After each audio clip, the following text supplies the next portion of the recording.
Okay, so we're going to start off by explaining my analog to digital converter circuit. So here is the actual circuit. So the output isn't going to be a proper 3-bit output. Instead, it's going to be a 7 LED bar chart output. And so to start off by explaining the circuit, we have the reference voltage here. I've set it to 7 volts.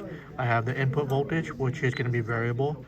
And then I have V negative, which I set to negative 5 volts. And you can see that I have the ground connected to the positive here. So the circuit itself, so I'm using an LT1716 op amp in this, but in the actual physical circuit, I'm using the LN714CN op amp, or LN741, yeah, 741 CN op amp. Okay, so we have the resistors here. What they're going to do is each resistor, when you go from one to the other, it's going to reduce the voltage, the reference voltage, by about a half a volt each time, because there's 1, 2, 3, 4, 5, 6, 7, 8 resistors here. So this is going to start, since our reference voltage starts at 7 volts here, over here it's going to be, I think, 6.5, and then 6, and then 5.5, 5, 4.5, 4, and then 3.5 down here.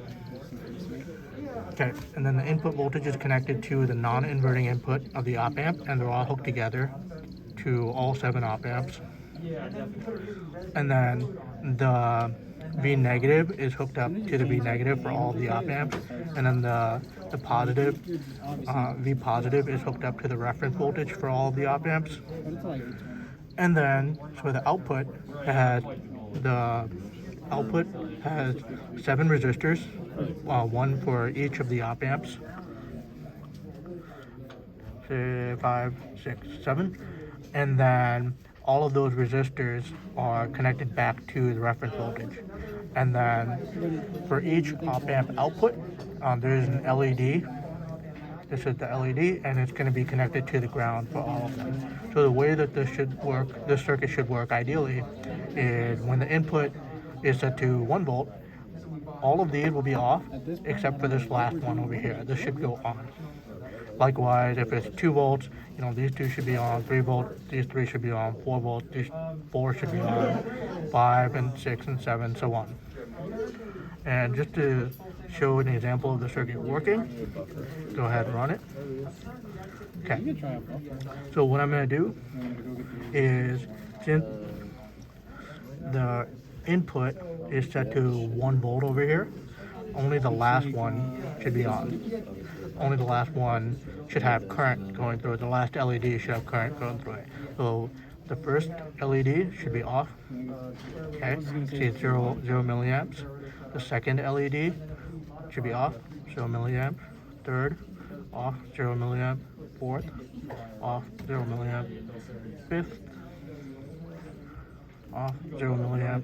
Sixth, off, 0 milliamp. And the seventh should be on. And then you just put the There we go. 6.36 milliamps. So that's working as expected. And just to confirm, let's change the input voltage to 5 volts. So now, did you show it for her? Or not yet. No, I'm just recording what I'm doing. So now 5 of the LEDs should be working. So the first 2 should be off, since I set the input voltage to 5 volts. So 1 off, 2 off. The third one should be on. we put everything And we have it. oh wait, no, I forgot to hit run. Sorry. And then our Okay, there we go. So after I hit run, the first one should be off, second one should be off, third one should be on. There we go. 6 milliamp. The fourth one should be on, fifth one should be on, sixth one should be on, and the last one should be on. Okay, and that's the circuit working.